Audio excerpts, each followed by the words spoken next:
You know, this kind of tightness in a control box is really unnecessary and could be potentially hazardous. Hi, today we're going to take a look at some adjustment tips for control box and cabling systems that are common to Mercury, Mariner, Force, and MerCruiser engines. Most of our discussion will focus on proper throttle cable and shift cable adjustments of the engine. Adjustment principles are pretty much the same for all products, but let's first talk about a common problem: tightness or stiffness in the control box lever. Now, to understand why this happens, let's begin with something you seldom see, that being the inside of the control box. Now, this is a properly working system. As we move from forward to reverse, the cables move freely up and down. You can see that. But what happens is a common mistake made by installers with good intentions, we should point out. Installers tie the cables together like this. These tie wraps are used, they use tubing, they use wire, and as a result, the cables don't have any free play to move. And that also prevents the control box arm itself from moving smoothly. Now, the installer just wants to keep the cables out of the way and make installation neat and clean, but forgets to think about how the control box operates. As you can imagine, this kind of cable obstruction can cause premature control box or cable failure, and it can cause shifting or throttle control problems. Any of these could be a potential danger for boat passengers. The obvious and simple solution to this problem is to cut the tie. And sure enough, now the shift mechanism moves freely like it should. The first tie or similar restraint should be at least 3 feet away from the control box. It's located right here, and that's to ensure smooth control lever operation. Cables should also have a clear run from the control box to the engine with no constriction, kinks, or contortions. Check those carefully. Now, throttle and shift cable adjustments actually take place at the engine. In most cases, you adjust the throttle cable first. We're going to do that on this V6. To adjust the throttle cable, which is on the top on this particular model, first make sure the control box lever is in neutral. First thing you need to do is open the cable barrel and cable guide retainers. Hold the throttle arm against the throttle stop, which is here, and remove the cable from the arm. If it comes off easily, like this one did, you have no preload or pressure toward the idle stop. You do want a slight preload toward that idle stop. Now, before you reset the preload, there should be a slight amount of free play in the cable, like this. If there's no free play, check the cables for obstructions or kinks and, of course, correct the problem. Now let's get back to the preload.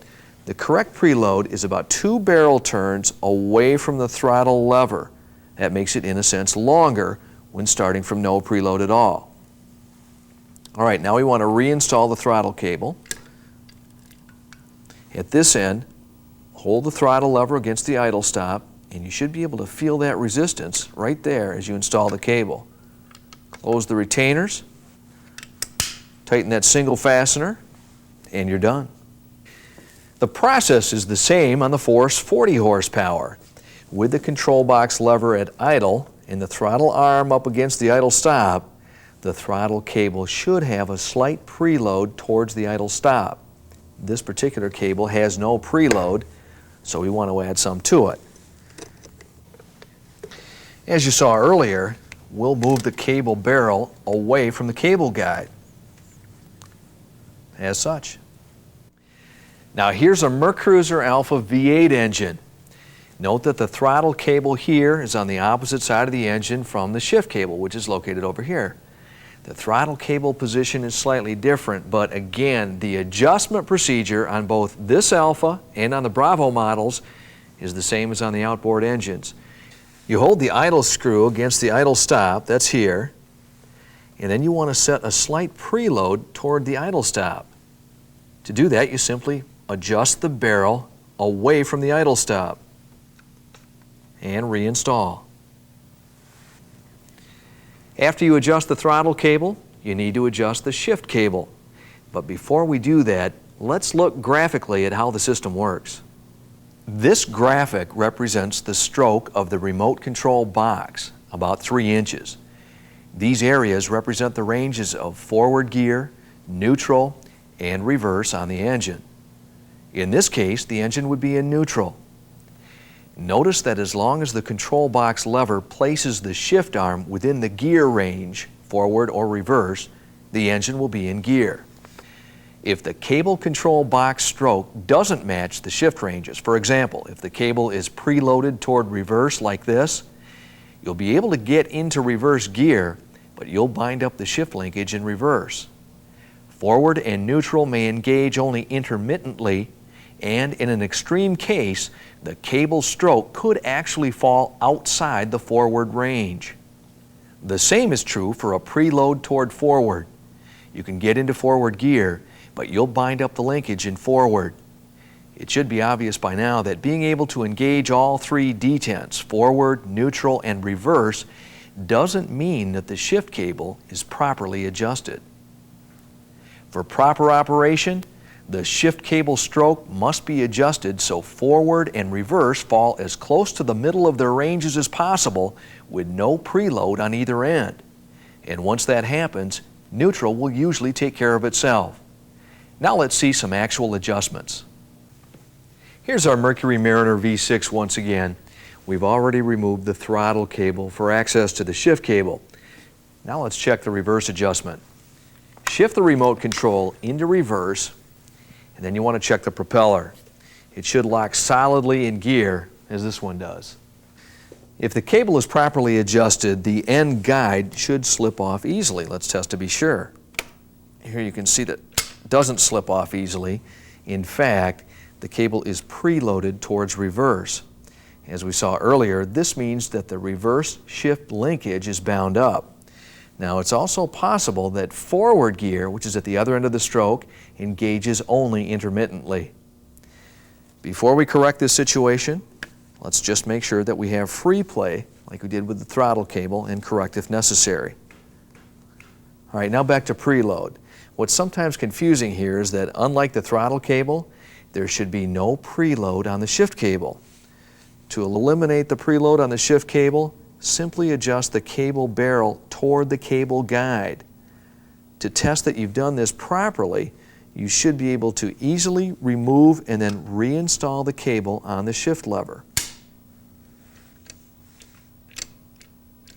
And when you're satisfied at this point, simply reinstall the cable.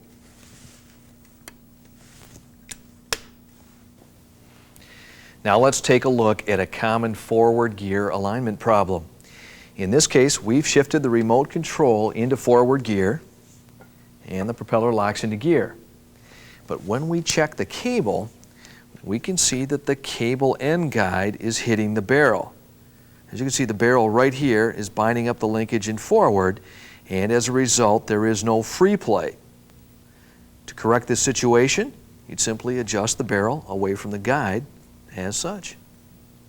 Now you should have a slight amount of free play in the cable, as we do. When you're done, you ought to be able to easily remove and install the cable on the shift lever. Anytime you make an adjustment, be sure to check all 3 gear positions for proper alignment. For force 40 horsepower engines, the shift adjustment process is similar, although the position of the shift cable is different. Now, for easy viewing, we've removed the throttle cable here. Again, what you want to do is adjust forward and reverse so that the cable is not preloaded toward either gear setting. As you can see, this one's not preloaded. And remember to keep a small amount of free play in the cable, as we showed you earlier. Now, here's an example of a common problem encountered in the field. With an improperly adjusted shift cable, you can see that the cable guide is contacting the lower cowl. This creates an unwanted preload on the cable. For MerCruiser Alpha and Bravo drives, again, the adjustment process is the same. Note, however, that the Alpha drive has a shift assist that you'll certainly need to remove just to gain access to the shift cable. Now, the Bravo has no shift assist. Now to check both forward and reverse for no preload as before, reinstall that cable guide pin. Here we're checking forward for no preload. No preload there. And then reverse. The pin also moves easily, which means no preload. Remember to rotate the prop for each gear check to make sure the clutch engages properly. If necessary, you'll want to adjust the cable to eliminate any preload toward either gear. As with the outboard, make certain the cable guide does not contact the adjustment barrel. Reinstall the shift assist on the Alpha drive when you're finished. Okay, those are the basics of cable adjustment. If you do need more detail, you can find complete information in the corresponding installation manual for the engine you're dealing with. Now let's review by taking an overall look at a good installation from the control box to the engine. Here at the control box, the cables are free to move with no obstructions, and following the unobstructed cable route, you can see that the first tie is 3 feet from the control box. Here at the engine, cables from the control box are correctly adjusted. With the throttle arm against the idle stop, there's a slight amount of preload on the throttle cable. And the shift cable fully engages all 3 gear positions properly, forward, neutral, and reverse with no preload. If your control box and cable installation looks and works like this, you can rest assured that it'll operate efficiently and safely on the water. And that means peace of mind for you and your customer. I'll see you next time.